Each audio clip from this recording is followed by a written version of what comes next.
जानकारी है, 8 लाख एकड़ जमीन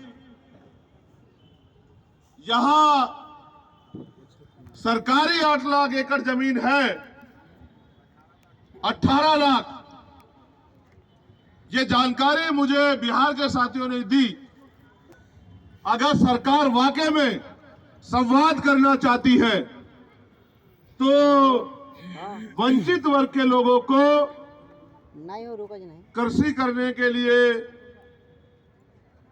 घर बनाने के लिए, क्योंकि आपकी कई योजनाएं गरीबों का घर छीन रही है। जो 30 साल से लोग बसे हुए हैं बक्सर में, उन्होंने मुझे आके बताया कि सरकार योजना चला रही है, बहुत अच्छी बात है, लेकिन अपने लोगों के घर उजाड़ के तालाब बना के कौन सी योजना आप चलाने का काम कर रहे हैं। इसलिए अगर सरकार करना चाहती है, आज आपके पास मौका है। उस जमीन को, क्योंकि हमने उत्तर प्रदेश में देखा है, मान्यवर काशीराम साहब कहते थे कि जो जमीन सरकारी है वो हमारी है, तो उस जमीन को गरीबों में बांटने का काम करे, जिससे ये गरीब खेती या अन्य कोई रोजगार करके अपने पैरों पे खड़े हो। आपके पास मैंने कई रास्ते आपको दिखाए। आप देश की सत्ता में भी जाने की बात करते हैं, ऐसी चर्चाएं भी हैं, लेकिन जब आप मुख्यमंत्री बनके अपने प्रदेश में काम नहीं कर सकते तो देश की सत्ता पे आपको कौन बिठाएगा।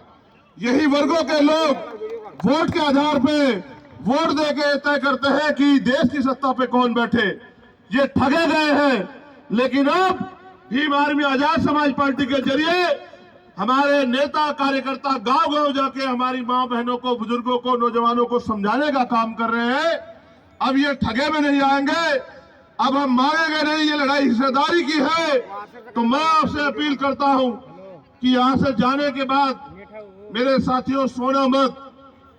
हमारे नेता भाई जौहर आजाद जी, अनिल प्रधान जी, रवि कुशवाहा जी, अमर ज्योति जी, अबूजर खान जी और तमाम नेता, निशान जी, वो सब लोग, अमित पासवान जी बहुत मेहनत करते हैं, आपके बीच में रहते हैं, हर अन्याय का सामना आंख से आंख मिला के करते हैं, आपकी आवाज को उठाते हैं। उनके हाथों को मजबूत करने का काम करना, उनकी ताकत बनने का काम करना, उनको आगे बढ़ने के लिए उनके साथ खड़े रहना, तो आपके अधिकारों पे कोई डाका बिहार में नहीं डाल पाएगा, ऐसा मेरा मानना है। इन मांगों के लिए हम सरकार को 1 महीने का समय देते हैं। सरकार के पास 1 महीने का समय बहुत है। अगर 1 महीने के अंदर सरकार इन मांगों को नहीं मानती है, हमारे प्रदेश अध्यक्ष तो अभी से तैयार बैठे हैं, वो तो 20 मार्च कह रहे हैं कि 20 मार्च तक अगर सरकार हमारी मांगों को नहीं मानेगी तो हम बिहार में जेल भरो आंदोलन शुरू करेंगे, लेकिन अपने लोगों के अधिकारों को किसी को डकारने ठगने नहीं देंगे। मैं यहाँ पहुंचा हूँ इस उम्मीद के साथ कि बिहार में भी आप लोग अपने पैरों पे खड़े होंगे। आपके पास रास्ता है मेरे साथियों। आपको ये तय करना है कि आप बैसाखियों के सहारे रहोगे या अपने पैरों पे खड़े होंगे। बैसाखी आपने इतने दिन देखी, बताओ आपकी जिंदगी में क्या बदला, और अगर नहीं बदला है, बदलना